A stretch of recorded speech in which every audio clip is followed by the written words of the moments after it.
ഈ ആഴ്ച ഇറങ്ങിയ OTT മൂവീസുകളും ആൻഡ് നിങ്ങളത് കാണണോ വേണ്ടയോ? നെറ്റ്ഫ്ലിക്സിലൂടെ ഇറങ്ങിയ മാരി സെൽവരാജ് ഡയറക്റ്റ് ചെയ്ത ബൈസൺ കാലമാടൻ. ധ്രുവ് വിക്രമിന്റെ ഒരു സ്പോർട്സ് ഡ്രാമ മൂവിയാണിത്. ഒരു കബഡി പ്ലെയറായ ധ്രുവ് വിക്രം ലൈഫിൽ മുന്നോട്ട് പോകുമ്പോൾ അനുഭവിക്കേണ്ടി വരുന്ന ഹാർഡ്ഷിപ്സും കാര്യങ്ങളുമാണ് പടം കാണിക്കുന്നത്. ഒരു സ്പോർട്സ് ഡ്രാമ പെർസ്പെക്റ്റീവിൽ കൂടെ ആയാലും കാസ്റ്റിസവും അങ്ങനെ പല കാര്യങ്ങളും ചർച്ച ചെയ്തുകൊണ്ടാണ് പടം പോകുന്നത്. ഒരു മസ്റ്റ് വാച്ച് മൂവി തന്നെയാണിത്. സോ എന്തായാലും കണ്ടു നോക്കുക.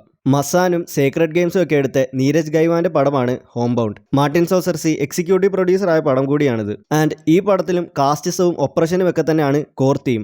നോർത്തിലെ ഒരു ഗ്രാമത്തിലെ രണ്ട് ഫ്രണ്ട്സിന്റെ കഥയാണ് പടം കാണിക്കുന്നത്. ഹിന്ദു താഴ്ന്ന ജാതിയിൽപ്പെട്ട ചന്ദ്രൻകുമാറും മുസ്ലിമായ ഷൊയേബ് അലിയും സൊസൈറ്റിയിൽ നേരിടേണ്ടി വരുന്ന വേർതിരിവും അതിനുവേണ്ടി ഒരു പോലീസ് ഓഫീസർ ആയാൽ ആൾക്കാർ ജാതി നോക്കാതെ റെസ്പെക്ട് തരുമെന്ന് വിചാരിച്ച് ആ ഒരു ഗോളിന് വേണ്ടി ഇവർ പരിശ്രമിക്കുന്നതും പിന്നീട് ഇവരുടെ ലൈഫിലും ഫ്രണ്ട്ഷിപ്പിലും ഉണ്ടാകുന്ന കാര്യങ്ങളാണ് പടം പറയുന്നത്. ഇതും ഒരു മസ്റ്റ് വാച്ച് മൂവി തന്നെയാണ്. ആൻഡ് മസാനൊക്കെ കണ്ട് ഇഷ്ടപ്പെട്ടവർ എന്തായാലും പടം കണ്ടു നോക്കുക. പടം നെറ്റ്ഫ്ലിക്സിൽ അവൈലബിൾ ആണ്. അടുത്തത് നെറ്റ്ഫ്ലിക്സിലൂടെ തന്നെ ഇറങ്ങിയ പ്രദീപ് രംഗനാഥന്റെ ഡ്യൂഡാണ്. ഒരു കൊമേഴ്ഷ്യൽ എന്റർടൈൻമെന്റ് മൂവിയാണിത്. പടത്തിന്റെ പ്ലോട്ട് ബേസ് ചെയ്ത് പല രീതിക്കാണ് ആൾക്കാർക്ക് ഒപ്പീനിയൻസ് ഉള്ളത്. സോ എല്ലാവർക്കും ഇഷ്ടമാവണമെന്നില്ല. So either you can watch it or skip it. ഈ അടുത്ത് സെൻസർ ബോർഡ് രാമരാജ്യം എന്ന വാക്കൊക്കെ സെൻസർ ചെയ്തെന്ന് പറഞ്ഞ് കോൺട്രവേഴ്സി ആയ ഒരു പടം ഉണ്ടായിരുന്നില്ലേ? അതാണ് പ്രൈവറ്റ്. ഇന്ദ്രൻസിന്റെയും മീനാക്ഷിയുടെയും പടമാണിത്. മലപ്പുറത്തെ ഒരു മുസ്ലിം വീട്ടിലെ അഷിതയുടെ കഥയാണ് പടം കാണിക്കുന്നത്. തന്റെ കസിനെ വിവാഹം ചെയ്യണമെന്ന് വീട്ടിൽ കൺസർവേറ്റീവ് ആയിട്ടുള്ള അങ്കിൾ വാശി പിടിക്കുമ്പോൾ അതിൽ നിന്ന് രക്ഷപ്പെടാൻ വേണ്ടിയിട്ട് വീട്ടിൽ നിന്ന് ഒളിച്ചോടി കർണാടകയിലുള്ള ചേച്ചിയുടെ അടുത്തേക്ക് എത്താൻ നോക്കുന്ന അഷിതയുടെ ജേണിയും ആ ടൈമിൽ മീറ്റ് ചെയ്യുന്ന ഇന്ദ്രൻസിന്റെ ക്യാരക്ടറുമാണ് പടത്തിനെ മുന്നോട്ട് കൊണ്ടുപോകുന്നത്. പൊളിറ്റിക്സ് ഒക്കെ ചർച്ച ചെയ്തു പോകുന്ന കണ്ടിരിക്കാൻ പറ്റിയ നല്ലൊരു പടമാണിത്.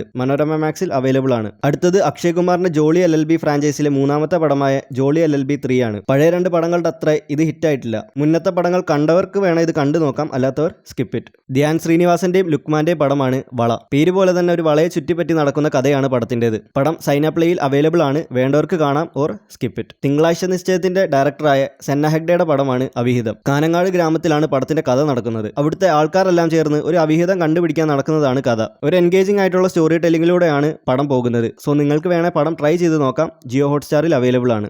അടുത്തത് തമിഴിലെ ഡീസൽ എന്ന ആക്ഷൻ ത്രില്ലർ മൂവിയാണ്. ക്രൂഡ് ഓയിൽ സ്മഗ്ലിങ്ങിന്റെയും അതിന്റെ പിന്നിലെ വലിയൊരു ഗ്യാങ്ങിന്റെയും കഥയാണ് പടം കാണിക്കുന്നത്. മറ്റേ റീൽസിലൊക്കെ കുറെ നാൾ കളിച്ച് ആ പാട്ടൊക്കെ ഈ പടത്തിലാണുള്ളത്. ആ പാട്ടല്ലാതെ പ്രത്യേകിച്ച് പടത്തിലൊന്നുമില്ല. കാണേണ്ടവർക്ക് കണ്ടു നോക്കാം. ഒരു can completely skip this movie.